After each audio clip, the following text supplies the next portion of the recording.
பாடகி கெனிஷாவுக்கு தண்டனை வழங்கியிருக்காங்க அமீரக நீதிமன்றம். இந்த விஷயம் தான் இப்ப பலருக்குமே அதிர்ச்சி ஏற்படுத்தியிருக்கு. கெனிஷா ரவிமோகனை விட்டு பிரிந்து செல்வதா சொல்லியிருந்தாங்க. இப்படி இருக்க சொல்லதான் கெனிஷா இப்ப துபாயில வசிச்சுட்டு வராங்க. கெனிஷாவுக்கு ஒரு பிரச்சனை காரணமா நீதிமன்றம் இப்படிப்பட்ட ஒரு தண்டனை கொடுத்திருக்காங்க. அதை பத்தி தான் இந்த வீடியோல பார்க்க போறோம். நடிகர் ரவிமோகன் தன்னுடைய மனைவி ஆர்த்தியை விவாகரத்து செய்வதா அறிவிச்சிருந்தாரு. இந்த வழக்கு குடும்ப நல நீதிமன்றத்துல இருப்பதனால ரெண்டு தரப்பினருமே குற்றச்சாட்டுகளை முன்வைக்க கூடாதுன்னு நீதிமன்றமே சொல்லியிருந்தாங்க. இப்படி இருக்க சொல்லதான் ரவிமோகன் அண்ட் கெனிஷா ரெண்டு பேருமே கோவிலுக்கு ஒன்னா போயிருந்தாங்க. அதோட ரெண்டு பேரும் சேர்ந்து பாடலும் பாடியிருந்தாங்க. இந்த விஷயம் சோசியல் மீடியால பேசும் பொருளானுச்சு. இதனால மீண்டும் ஆர்த்தி கெனிஷா தொடர்பான பேச்சு அதிகரிக்கவே பாடகி கெனிஷா இதுக்கு பதில் கொடுத்தாங்க. அதுவும் ரொம்பவே கோபமாகவும் அவங்க வாழ்க்கையில் நடந்த சில விஷயங்களையும் ஷேர் பண்ணியிருந்தாங்க. அதுல என்ன சொல்லியிருந்தாங்கன்னா, ரவிமோகனுக்காக நான் போராட போறது கிடையாது.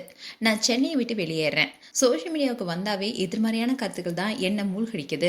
நான் சின்ன வயசா இருக்கும் போதே பாலியல் துன்புறுத்தலுக்கு ஆளானேன். அதே மாதிரி 18-19 வயசா இருக்கும் போதே எனக்கு திருமணம் ஆயிடுச்சு.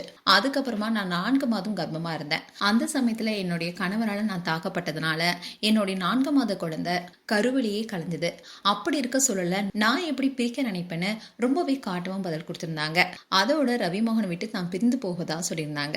இதை தொடர்ந்து ரவிமோகனும் ரொம்பவே ஆக்ரோஷமா ஒரு பிரஸ் மீட் வச்சிருந்தாரு. அதுல மனைவி ஆர்த்தி குறித்து பல விஷயங்களை சொல்லியிருந்தாரு. அதாவது, என்னோட பசங்களை பார்க்க வர்றது கிடையாது, என்னை மிரட்டி தான் எனக்கு திருமணமே நடந்தது. அவங்க என்னுடைய பணத்தை வச்சு மகிழ்ச்சியா இருக்காங்க. ஆனா நான் வாடகை வீட்டில் வசிக்கிறேன். என்ன புரிஞ்சுக்கிட்ட ஒரே பெண் கெனிஷா தான். ஆனா அவங்களையும் என்னை விட்டு துரத்திட்டீங்க ரொம்பவே காட்டமா சொல்லியிருந்தாரு. இப்படி இருக்க சொல்லிட்டுதான் சிவசங்கரி அவங்களுடைய சோசியல் மீடியா பேஜ்ல கெனிஷா குறித்து ஒரு அதிர்ச்சிகரமான ஒரு விஷயத்த சொல்லியிருக்காங்க. அதாவது அதை என்ன சொல்லியிருக்காங்கன்னா, கெனிஷாவுக்கு தண்டனை வழங்கிய அமீரக நீதிமன்றம். அமீரகத்துல ஈவென்ட் மேனேஜ்மெண்ட் நடத்துற பெண்ணை பத்தி தகாத வார்த்தைகளை பேசி இழிவுபடுத்தியதுக்காக போடப்பட்ட வழக்குல பாடகி கெனிஷாவுக்கு அமீரக நீதிமன்றம் தண்டனையுடன் தீர்ப்பு வழங்கியிருக்காங்கன்னு ஏழை பணக்காரர் வித்தியாசம் இல்லாம அமீரக நீதிமன்றம் வழங்கிய இந்த தீர்ப்பை மக்கள் வியப்பா பாக்குறாங்கன்னு சொல்லியிருந்தாங்க. இந்த விஷயம் தான் இப்ப பேசும் பொருளா இருக்கு. மேலும் உங்களுடைய கருத்துக்களை கமெண்ட் செக்ஷன் சொல்லுங்க. இது போன்ற வீடியோஸை பார்க்க நியூஸ் தமிழ் கிட்ஸ் சப்ஸ்கிரைப் பண்ணுங்க. மறக்காம நோட்டிபிகேஷன் பட்டனை கிளிக் பண்ணுங்க.